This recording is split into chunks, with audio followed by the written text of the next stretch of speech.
রাশমিকা মান্দানা নাম শুনেছেন? এই মহিলার দিকে একটু আল্লাহর নাম নিয়ে তাকাবে। আমি খুব অবাক হচ্ছিলাম।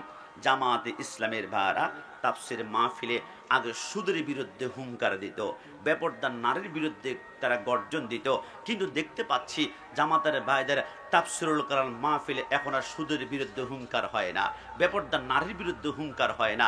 এদের মাহফিলের সাবজেক্ট, আলোচনার সাবজেক্ট, তাফসিরের সাবজেক্ট ইন্ডিয়ার কোন নায়িকার নাম নাকি রাশমিকা, এর দেখে নাকি নজর করলে আল্লাহর নামে সওয়াব পাওয়া যায়। আমরা বলি দুনিয়ার ক্ষমতা তোমাদেরকে পাগল করে ফেলেছে, দুনিয়ার মসনদ তোমাদেরকে পাগল করে দিয়েছে, দুনিয়ার সমস্ত টাকা পয়সা অর্থবিত্ত পাগল করেছে। আমরা জানি তোমাদের অন্তরে আজিদের ইসলাম তোমরা প্রচার করতে চাও, কিন্তু সুন্নিদের থেকে শিখা। সুন্নিরা মসনদ চায় না, ক্ষমতা চায় না, পাওয়ার চায় না। সুন্নিরা চায় মৃত্যুর আগ পর্যন্ত রাসূলুল্লাহর কদমে গোলামি করবে। সুন্নিরা এই দেশে বাস্তবায়ন করতে চায় আহলে সুন্নাত ওয়াল জামাতের আকীদা। ডান হাত তুলে বলো ঠিক কি না? এই তাকবীর, আল্লাহু সুন্নিরা আগো সুদের বিরুদ্ধে গর্জন করেছে, এখনো করবে। বেপরদার বিরুদ্ধে আগেও গর্জন করেছে, এখন করবে। আমরা জিরো টলারেন্স বারবার বলেছি। আর রাশি ওয়াল মুরতাশি কিলাহুমা ফিন্নার। রাসূল বলেছে যারা সুদ খায়, সুদ দেয়, এদেরকে জাহান্নামে নিক্ষেপ করলে এরা রক্তের সাগরে হাবুডুবু খাবে। ও যারা নিঃশ্বাস নেওয়ার জন্য নাকটা বের করবে, উপর থেকে পাথর মারা হবে। আর সুদ শুধু মুসলমানকে গোলাম বানায় না, হিন্দুকে গোলাম বানায়, বৌদ্ধকে গোলাম বানায়, খ্রিস্টানকে গোলাম বানায়। আহাল্লাল্লাহুল বাইয়া ওয়া হাররামা রিয়া। আল্লাহর কসম, রিবা যেই ঘরে সুদ থাকবে, যেই পরিবারে সুদ থাকবে, যেই রাষ্ট্রে, ওই রাষ্ট্রে মানুষের সাথে মিশবে। কারণ আল্লাহর কোরআনের বিরুদ্ধে আচরণ করে ওই দেশ কখনো সোনার বাংলা হতে পারে না। সুদ মাটির নিচে গাড়িয়ে দিতে হবে। ডান হাত তুলে বলা ঠিক কিনা? তুমি নবীর উম্মত দাবি করো, সুন্নাহ মানো না। নবীর অপমানে তোমার হৃদয় কাঁদে না। ডান হাত তুলে বলো ঠিক কিনা? তুমি নবীর উম্মত দাবি করো, সুন্নাহ মানো না। নবীর অপমানে তোমার হৃদয় কাঁদে না। তুমি বিজাতীয় সংস্কৃতিতে সপেছো পরাণ। তুমি কেমন মুসলমান, তুমি কেমন মুসলমান, বলুন না, তুমি কেমন মুসলমান, তুমি কেমন নামাজের সাথে নাই পরিচয়, নামাজের সাথে নাই পরিচয়, মানো না কোরআন। তুমি কেমন মুসলমান, তুমি কেমন মুসলমান, শেষবারের মতন, তুমি কেমন মুসলমান, কেমন মুসলমান। তুমি সুদের টাকায় প্রাসাদ গড়, ঘুষ ছাড়ো না। দিন দুঃখী না খেয়ে মরে, খবর রাখো না। ডান হাত তুলে বলো ঠিক কিনা? তুমি সুদের টাকায় প্রাসাদ গড়, ঘুষ ছাড়ো না। দিন দুঃখী না খেয়ে মরে, খবর রাখো না। তুমি ঘুষ খেয়ে অবিচার করো, সাজিয়া প্রদান। তুমি কেমন মুসলমান, তুমি কেমন মুসলমান? আমি খুব অবাক হচ্ছিলাম। জামাতে ইসলামের ভাইরা তাফসির মাহফিলে আগে সুদের বিরুদ্ধে হুঙ্কার দিত, বেপরদা নারীর বিরুদ্ধে তারা গর্জন দিত, কিন্তু দেখতে পাচ্ছি জামাতের ভাইদের তাফসিরুল কোরআন মাহফিলে এখন আর সুদের বিরুদ্ধে হুঙ্কার হয় না, বেপরদা নারীর বিরুদ্ধে হুঙ্কার হয় না। এদের মাহফিলের সাবজেক্ট, আলোচনার সাবজেক্ট, তাফসিরের সাবজেক্ট ইন্ডিয়ার কোন নায়িকার নাম নাকি রাশমিকা, এর দেখে নাকি নজর করলে আল্লাহর নামে সওয়াব পাওয়া যায়। আমরা বলি দুনিয়ার ক্ষমতা তোমাদেরকে পাগল করে ফেলেছে, দুনিয়ার মসনদ তোমাদেরকে পাগল করে দিয়েছে, দুনিয়ার সমস্ত টাকা পয়সা অর্থবিত্ত পাগল করেছে।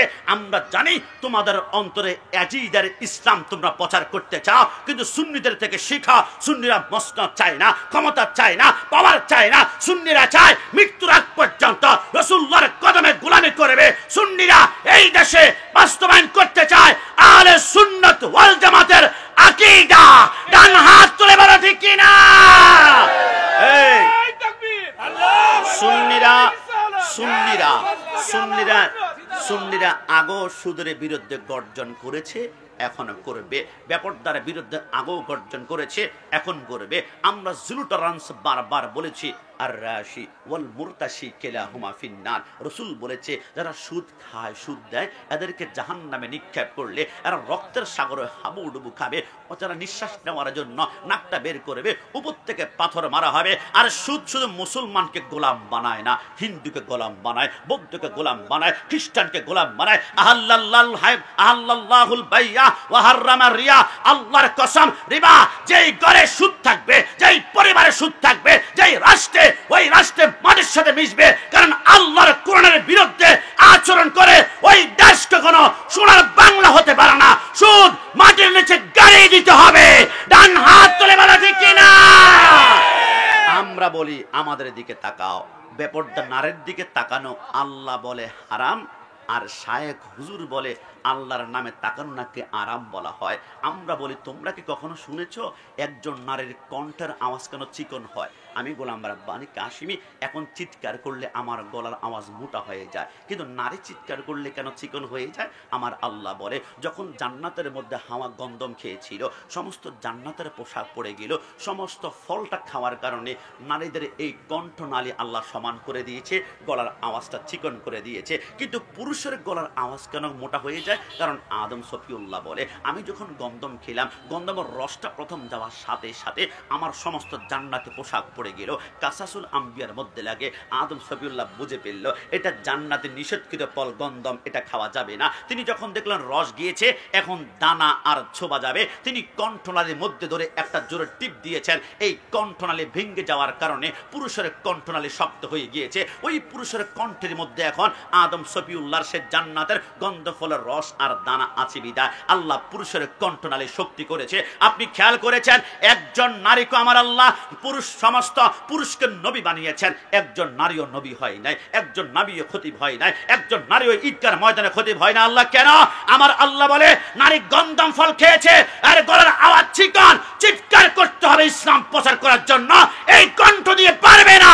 নারীরা আস্তে কথা বলবে আর পুরুষে গর্জন করে ইসলাম প্রচার করবে। নারীরা পর্দার ভিতরে থাকবে, লিতাসকুনু ইলাইহা, তার জন্য আমি আল্লাহ জান্নাতে একটি ঘরের ব্যবস্থা করবে। একটু জবান খুলে বলে সুবহানাল্লাহ। আমরা আগেও পর্দা বেপর্দার বিরুদ্ধে বলেছি, এখনো বলছি, সুদের বিরুদ্ধে বলেছি, আমরা এখনো বলবো।